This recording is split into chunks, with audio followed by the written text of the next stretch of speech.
Hello बच्चों, कल मैं आपको न्यायाधीशों की नियुक्ति, उनको हटाने की प्रक्रिया और न्यायालय के स्तरों के बारे में समझा रहा था। आज हम यहाँ से आगे सर्वोच्च न्यायालय के क्षेत्राधिकार या सर्वोच्च न्यायालय की शक्तियों के बारे में समझेंगे कि सर्वोच्च न्यायालय को कौन कौन से अधिकार या शक्तियाँ प्राप्त हैं। तो भारत का सर्वोच्च न्यायालय विश्व के सर्वाधिक शक्तिशाली न्यायालय में से एक है। तो ये हमने पाठ की शुरुआत में ही पढ़ा था कि भारत का जो सर्वोच्च न्यायालय है विश्व के सर्वाधिक शक्ति न्यायालय में से एक माना जाता है, लेकिन वह संविधान द्वारा तय की गई सीमा के अंदर ही काम करता है। तो सर्वोच्च न्यायालय के द्वारा जो भी कार्य किए जाते हैं वही किए जाते हैं जो अधिकार या शक्तियाँ उसे संविधान द्वारा प्रदान की गई हैं। सर्वोच्च न्यायालय के कार्य और उत्तरदायित्व संविधान में दर्ज है कि यानी सर्वोच्च न्यायालय को कौन कौन से कार्य करने या उसको क्या क्या शक्तियाँ प्राप्त हैं, तो ये सब कुछ आपके संविधान में उल्लेखित है। सर्वोच्च न्यायालय को कुछ विशेषाधिकार या विशेष क्षेत्राधिकार प्राप्त है। तो सबसे पहला है प्रारंभिक क्षेत्राधिकार। तो प्रारंभिक क्षेत्राधिकार का अर्थ क्या है या प्रारंभिक क्षेत्राधिकार किसे कहते हैं, या इसका दूसरा नाम भी है मौलिक क्षेत्राधिकार। तो प्रारंभिक क्षेत्राधिकार को एक अन्य नाम से भी जाना जाता है मौलिक क्षेत्राधिकार। तो प्रारंभिक या मौलिक क्षेत्राधिकार का अर्थ है कि कुछ मुकदमों की सुनवाई सीधे सर्वोच्च न्यायालय कर सकता है। तो यानी ऐसे केस जिनकी सुनवाई सिर्फ और सिर्फ सर्वोच्च न्यायालय में ही होती है, ऐसे मुकदमों में पहले निचली अदालतों में सुनवाई ज़रूरी नहीं है। तो यानी ऐसे केस जिनकी सुनवाई सिर्फ और सिर्फ सर्वोच्च न्यायालय में होती है, उसके लिए उन्हें सर्वोच्च न्यायालय से जो निचले स्तर की अदालतें हैं उनमें सुनवाई की एक तरह से अनुमति नहीं होती है। तो ऐसे मामलों को कहा जाता है प्रारंभिक क्षेत्राधिकार या मौलिक क्षेत्राधिकार। तो संघीय संबंधों से जुड़े मुकदमे सीधे सर्वोच्च न्यायालय में ही आते हैं। तो सर्वोच्च न्यायालय का मौलिक क्षेत्राधिकार उसे संघीय मामलों से संबंधित सभी विवादों में एक अंपायर या निर्णायक की भूमिका देता है। तो यानी वो केस कौन कौन से हैं जिनकी सुनवाई सिर्फ सर्वोच्च न्यायालय में ही होती है। तो किसी भी संघीय व्यवस्था में केंद्र और राज्यों बीच तथा विभिन्न राज्यों परस्पर कानूनी विवादों का उठना स्वाभाविक है। तो कहने का तात्पर्य होता है क्योंकि हमारे भारत देश में संघीय शासन व्यवस्था है, यहाँ केंद्र और राज्यों के बीच में शक्तियों का विभाजन किया गया है और इनको लेकर के जैसे केंद्र और राज्य में कोई विवाद उत्पन्न हो जाता है या दो राज्यों में आपस में कोई विवाद उत्पन्न हो जाता है, तो ऐसे विवादों की सुनवाई सिर्फ सर्वोच्च न्यायालय में ही होती है। तो यानी केंद्र और राज्य सरकारों के बीच कोई विवाद हो गया है या दो राज्यों में आपस में कोई विवाद हो गया है या कोई राज्य और केंद्र शासित प्रदेश में विवाद उत्पन्न हो गया है, तो ऐसे विवादों की सुनवाई सर्वोच्च न्यायालय में होती है, बाकी के अन्य किसी न्यायालय में नहीं। तो इन विवादों को हल करने की जिम्मेदारी सर्वोच्च न्यायालय की है। इसे मौलिक क्षेत्राधिकार इसलिए कहते हैं, कहने का मतलब मैं बता रहा था कि भाई प्रारंभिक क्षेत्राधिकार को मौलिक क्षेत्राधिकार भी कहा जाता है। तो इसे मौलिक क्षेत्राधिकार क्यों कहते हैं, क्योंकि इन मामलों को केवल सर्वोच्च न्यायालय ही हल कर सकता है। इस कारण इसे एक में प्रारंभिक क्षेत्राधिकार भी कहा जाता है। तो यानी प्रारंभिक क्षेत्राधिकार को मौलिक क्षेत्राधिकार भी कहते हैं और एक में प्रारंभिक क्षेत्राधिकार भी। एक में प्रारंभिक क्षेत्राधिकार तात्पर्य वही है कि जिसकी सुनवाई सिर्फ सर्वोच्च न्यायालय में हो। इसके अलावा राष्ट्रपति एवं उपराष्ट्रपति के निर्वाचन संबंधी विवाद, तथा मूल अधिकारों के अतिक्रमण संबंधी विवाद भी सीधे सर्वोच्च न्यायालय में पेश किए जा सकते हैं। तो जैसे राष्ट्रपति के चुनाव से संबंधित कोई विवाद है, या उपराष्ट्रपति के चुनाव से संबंधित विवाद है, या जो हमारे मौलिक अधिकार हैं, हमारे किसी मौलिक अधिकार का हनन हुआ है, तो उसके लिए हम सीधे सर्वोच्च न्यायालय में केस कर सकते हैं। तो ये आपके प्रारंभिक क्षेत्राधिकार था। अब हम रिट संबंधी अधिकार के बारे में समझेंगे कि मौलिक अधिकारों के उल्लंघन पर कोई भी व्यक्ति इंसाफ पाने के लिए सीधे सर्वोच्च न्यायालय जा सकता है। यानी हमारे किसी भी मौलिक अधिकार का हनन हुआ है, तो हम अपने मौलिक अधिकार की सुरक्षा के लिए सीधे सर्वोच्च न्यायालय में एक तरह से केस कर सकते हैं।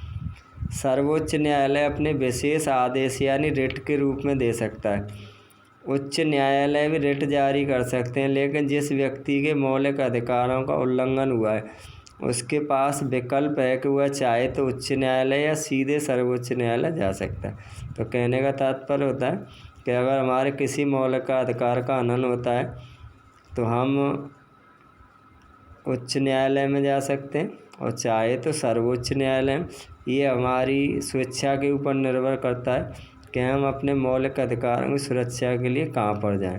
हम चाहें तो सर्वोच्च न्यायालय में सीधे जा सकते हैं या उच्च न्यायालय में जा सकते हैं। इन रिटों के माध्यम से न्यायालय कार्यपालिका को कुछ करने या न करने का आदेश दे सकता है। इसे समीपवर्ती प्रारंभिक क्षेत्राधिकार भी कहा जाता है। तो रिट संबंधी क्षेत्राधिकार को समीपवर्ती प्रारंभिक क्षेत्राधिकार भी कहते हैं, क्योंकि ये जो हमारे मौलिक अधिकार हैं उनके हनन की प्रक्रिया में प्रारंभ में तो सिर्फ और सिर्फ सर्वोच्च न्यायालय को ही अधिकार था, लेकिन बाद में ये व्यवस्था उच्च न्यायालयों को भी दे दी गई। तो इसीलिए मौलिक अधिकारों के हनन पे हम उच्च न्यायालय में भी केस कर सकते हैं और सर्वोच्च न्यायालय में। अब अपीलीय क्षेत्राधिकार।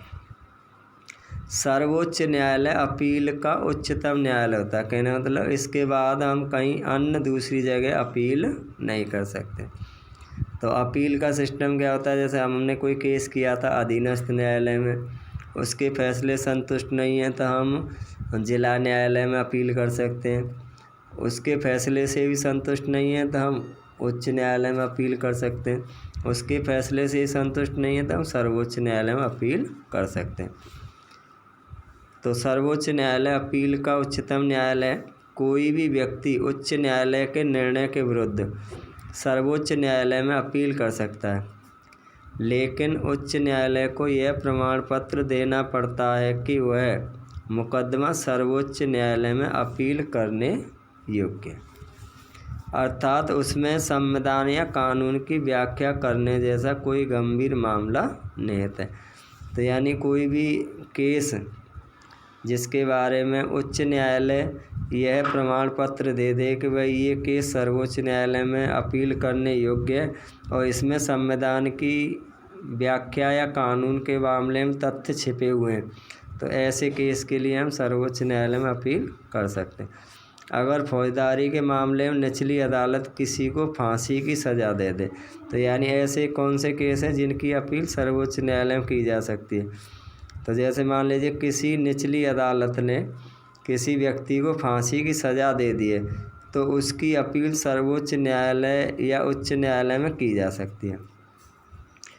यदि किसी मुकदमे में उच्च न्यायालय अपील की आज्ञा न दे, तब भी सर्वोच्च न्यायालय के पास यह शक्ति है कि वह उस मुकदमे में की गई अपील को विचार के लिए स्वीकार कर ले।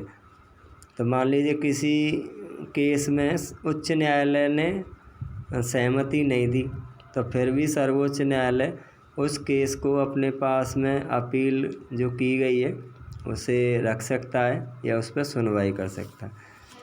अपीलीय क्षेत्राधिकार का मतलब यह है कि सर्वोच्च न्यायालय पूरे मुकदमे पर पुनर्विचार करेगा और उसके कानूनी मुद्दों की दोबारा जांच करेगा। यदि न्यायालय को लगता है कि कानून या संविधान का वह अर्थ नहीं है जो निचली अदालतों ने समझा, तो सर्वोच्च न्यायालय उनके निर्णय को बदल सकता है तथा इसके साथ उन प्रावधानों की नई व्यवस्था भी दे सकता है उच्च न्यायालय को भी अपने नीचे की अदालतों के निर्णय के विरुद्ध अपीलीय क्षेत्राधिकार होता है। अब सलाह संबंधी क्षेत्राधिकार। मौलिक और अपीलीय क्षेत्राधिकार के अतिरिक्त सर्वोच्च न्यायालय को परामर्श संबंधी क्षेत्राधिकार भी है। इसके अनुसार भारत का राष्ट्रपति लोकहित या संविधान की व्याख्या से संबंधित किसी विषय को सर्वोच्च न्यायालय के पास परामर्श के लिए भेज सकता है। कहने का मतलब जो हमारे देश का सर्वोच्च नागरिक है राष्ट्रपति, वो किसी भी लोकहित या संविधान की व्याख्या से संबंधित विषय पर सर्वोच्च न्यायालय से परामर्श मांग सकता है। तो राष्ट्रपति परामर्श किससे मांग सकता है? सर्वोच्च न्यायालय से। लेकिन न तो सर्वोच्च न्यायालय ऐसे किसी विषय पर सलाह देने के लिए बाध्य है और न ही राष्ट्रपति न्यायपालिका की सलाह मानने को।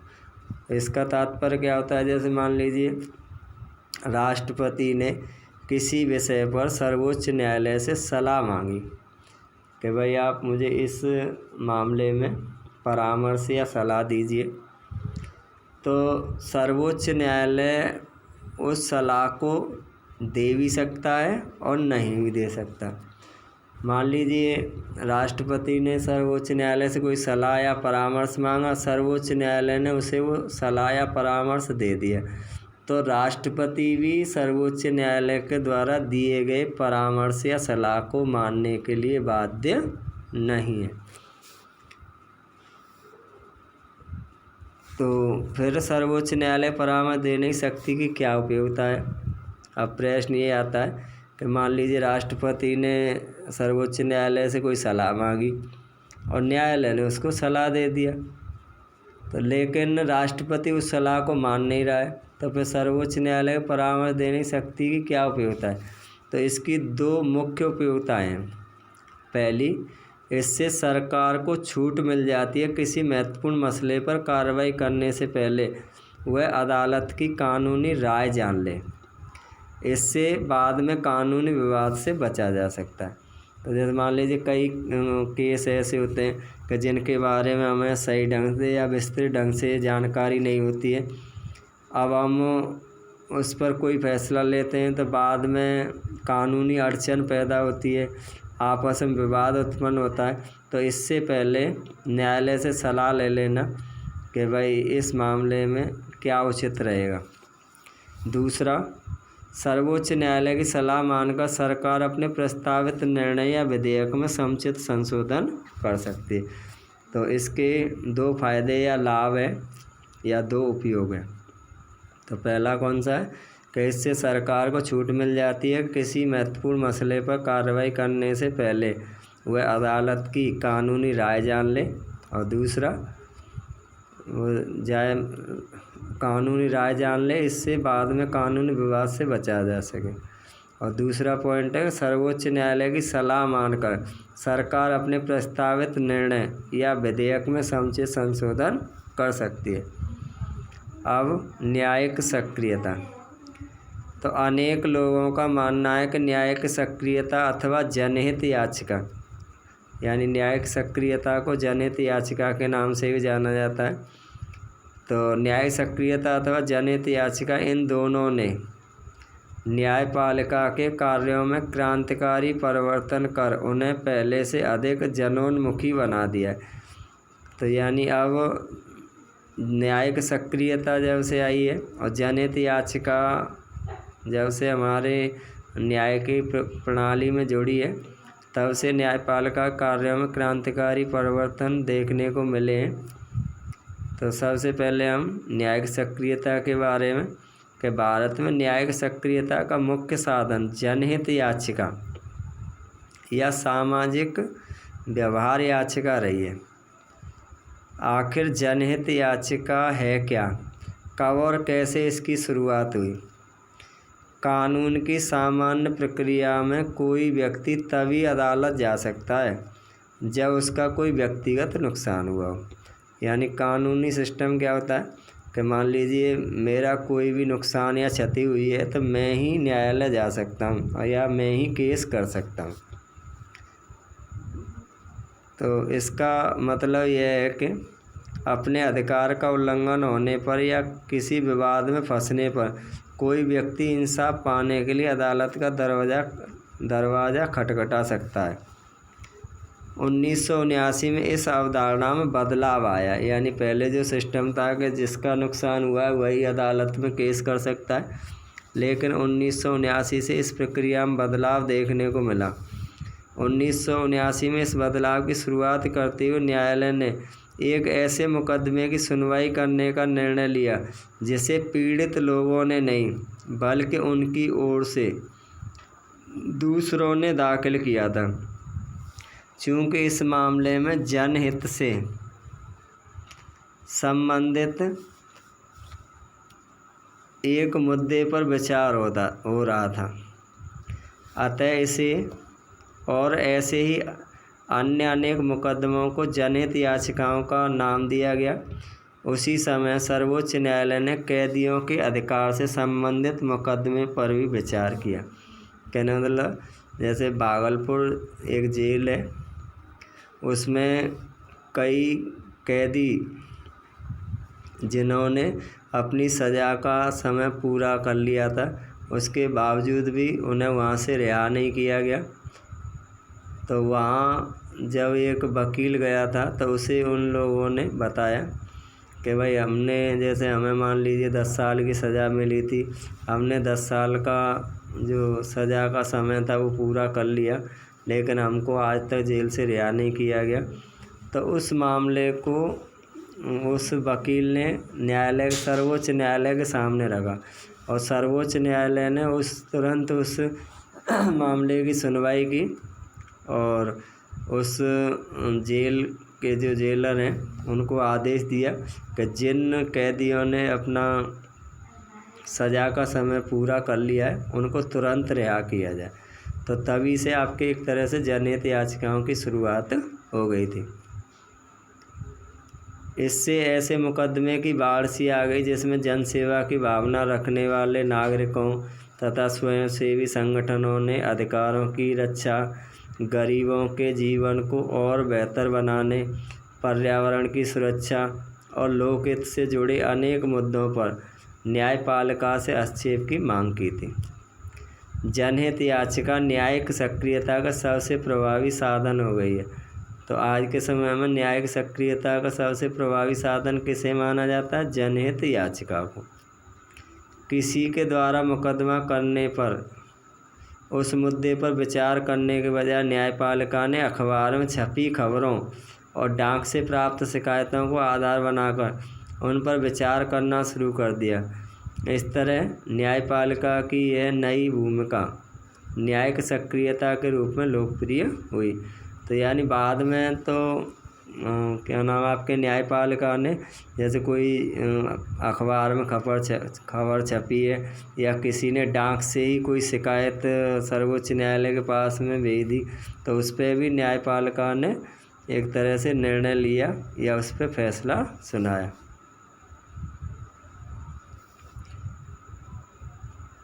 तो इस तरह न्यायपालिका की यह नई भूमिका न्यायिक सक्रियता के रूप में लोकप्रिय। वायु और ध्वनि प्रदूषण दूर करना, भ्रष्टाचार के मामलों की जांच करना या चुनाव सुधार करना वास्तव में न्यायपालिका के काम नहीं है। ये सभी कार्य विधायिका की देखरेख में प्रशासन को करना चाहिए। इसलिए कुछ लोगों का मानना है कि न्यायिक सक्रियता से सरकार के तीनों अंगों के बीच पारस्परिक संतुलन रखना बहुत मुश्किल हो गया है। लोकतांत्रिक शासन का आधार यह है कि सरकार का हर अंग एक दूसरे की शक्तियों और क्षेत्राधिकार का सम्मान करे। जैसे सरकार के 3 अंग हैं, व्यवस्थापिका, कार्यपालिका, न्यायपालिका। तो ये तीनों अंग एक दूसरे की शक्तियों और क्षेत्राधिकार का सम्मान करें। न्यायिक सक्रियता से इस लोकतांत्रिक सिद्धांत को आघात पहुंच सकता है, लेकिन अधिकांश मामलों में अनुभव हुआ है कि न्यायिक सक्रियता का जनहितों पर सकारात्मक प्रभाव पड़ा है। कहने का मतलब ये जो न्यायिक सक्रियता जब से शुरुआत हुई है इसकी, तो उसके सकारात्मक प्रभाव ज़्यादा देखने को मिले, नकारात्मक कम। अब न्यायपालिका और अधिकार। न्यायपालिका को व्यक्ति के अधिकारों की रक्षा करने का दायित्व सौंपा गया है। संविधान ऐसी 2 विधियों का वर्णन करता है जिसमें सर्वोच्च न्यायालय अधिकारों की रक्षा कर सके।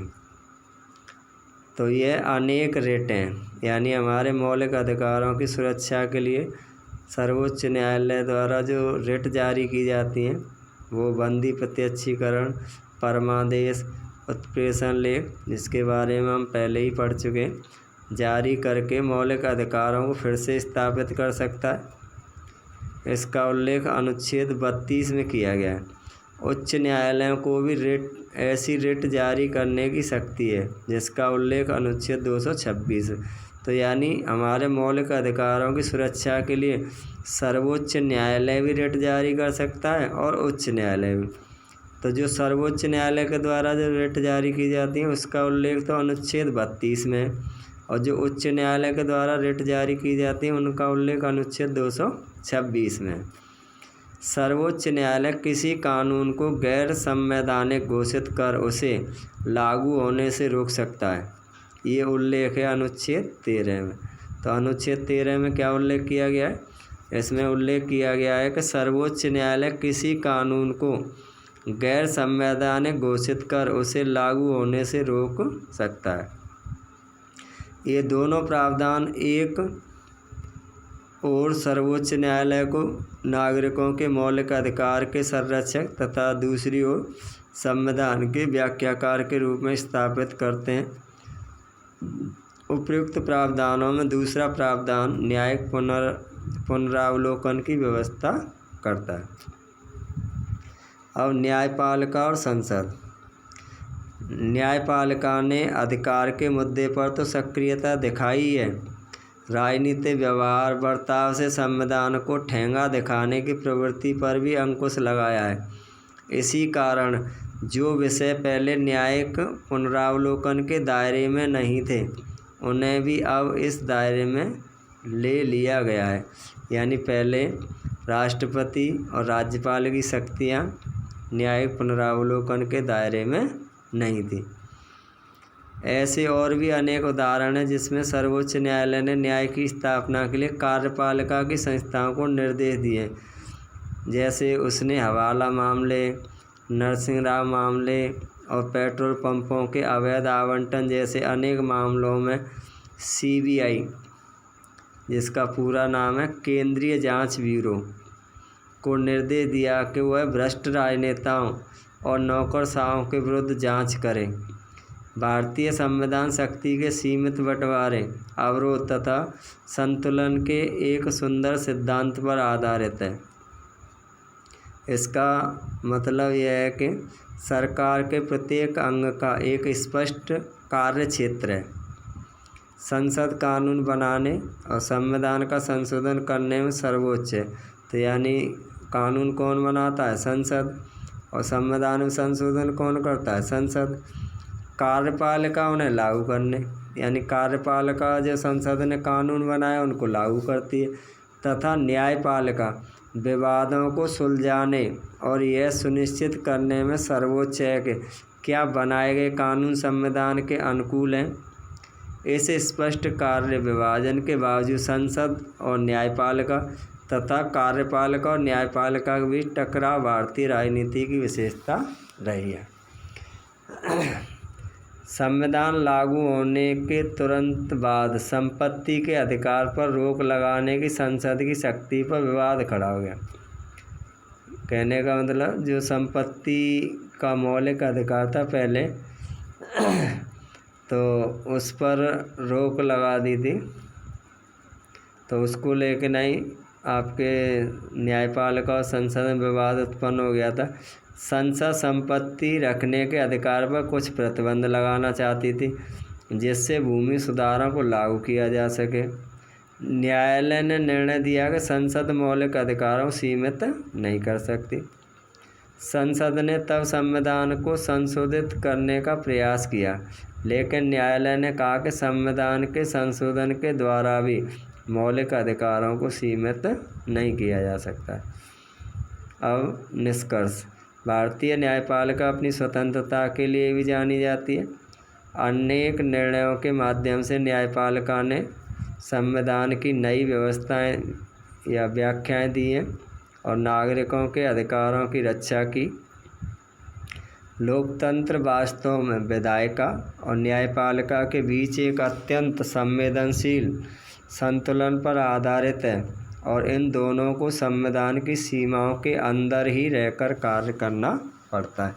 तो इसी के साथ आपका ये पाठ 3 न्यायपालिका पूरा हुआ।